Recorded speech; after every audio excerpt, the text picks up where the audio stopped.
নামাজ নাই, কুরবানি নাই। যেই ব্যক্তি নামাজ পড়ে না, যেই ব্যক্তি নামাজ পড়ে না, কুরবানি তার কোনো সফলতা আনবে না, কুরবানি তার জন্য সফলতা বয়ে আনবে না। নামাজ নাই, কুরবানি হবে না তার, নামাজ ছাড়া কুরবানি হবে না। এটাই ধারাবাহিকতা। ইন্না আতাইনাকাল কাউসার ফাসাল্লি লিরাব্বিকা ওয়ানহার। নামাজ আগে, কুরবানি পরে। আর আমাদের সমাজে এমন মানুষ আছে নামাজ পড়ে না, কিন্তু লক্ষ লক্ষ টাকা দামের কুরবানি ছাড়ে না। তার মানে কি? সে দিন বুঝে না, সে ইসলাম বুঝে না, মুহাম্মদ সাল্লাল্লাহু আলাইহি সাল্লামকে দেওয়া আল্লাহর ঘোষণাও জানে না, ইব্রাহিম আলাইহিস সালামকে দেওয়া সেই কুরবানির নীতি জানে না। এই কুরবানি তার জন্য কোনো সফলতা বয়ে আনবে না।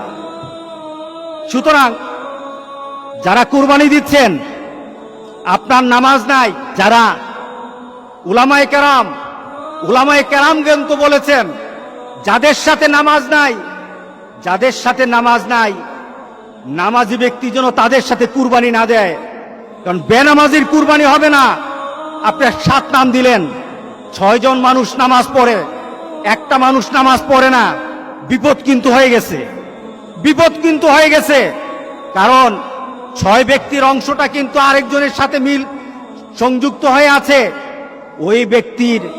ওই ব্যক্তির বেনামাজি হওয়ার কারণে উলামায়ে কেরামের মতামত, সব উলামায়ে কেরামের মতামত, নামাজ যার থাকে না কুরবানি তার হয় না। সুতরাং নামাজ ছাড়বো না। রাজি আছি সবাই?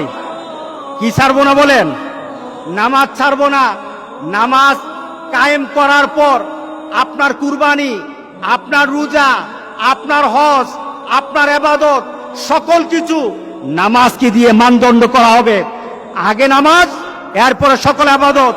এটাই হবে মুসলমানদের ধারাবাহিক আমলের নিয়ম। যাদের সাথে নামাজ নাই, আজকে চলুন তওবা করি। আজকে তওবা কবুল হবে, আজকে আল্লাহ মাফ করে দিবেন, আজকে আমাদের গুনাহগুলি মাফ করে দিবেন। আজকে তো আমরা এমন ভাবে আল্লাহর কাছে বলবো, মাবুদ, তোমার আরাফাতের ব্যক্তিগুলি আরাফাতে কেঁদেছে, এদের মনে কিন্তু সুখ ছিল না, এদের মনে কিন্তু আনন্দ ছিল না।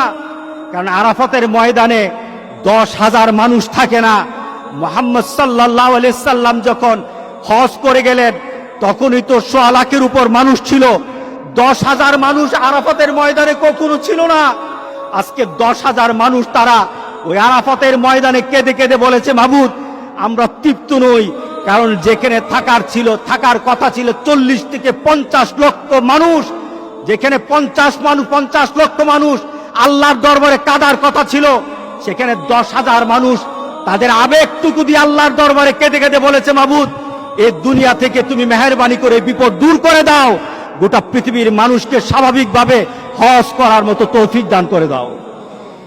তাদের ডাক হয়তো কবুল হয়ে যাবে। আমাদের বিশ্বাস, তাদের ডাকের কারণে হয়তো আল্লাহ আমাদেরকে মাফ করে দিবেন।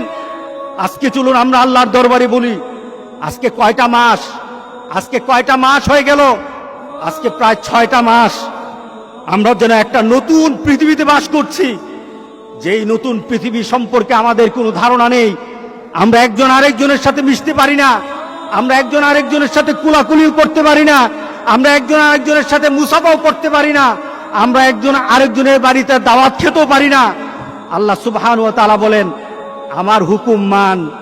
মুসাকে যেভাবে আমি বিপদ থেকে বাঁচিয়ে দিয়েছি, ইব্রাহিম আলাইহিস সালামকে আমার কথা মানার পর যেমন কুরবানি সন্তানকে না দিয়ে আমি দুম্বা দিয়ে কুরবানি করার ব্যবস্থা করে দিয়েছি, আমার কথা মানো, আমি ঠিক তোমাদেরকে ওইভাবে একটা মর্যাদার শিখরে দিয়ে দেব ইনশাআল্লাহ।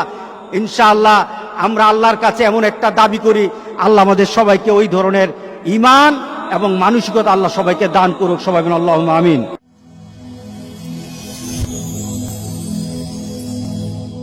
Rose TV 24. Enjoy by listening to the Holy Quran.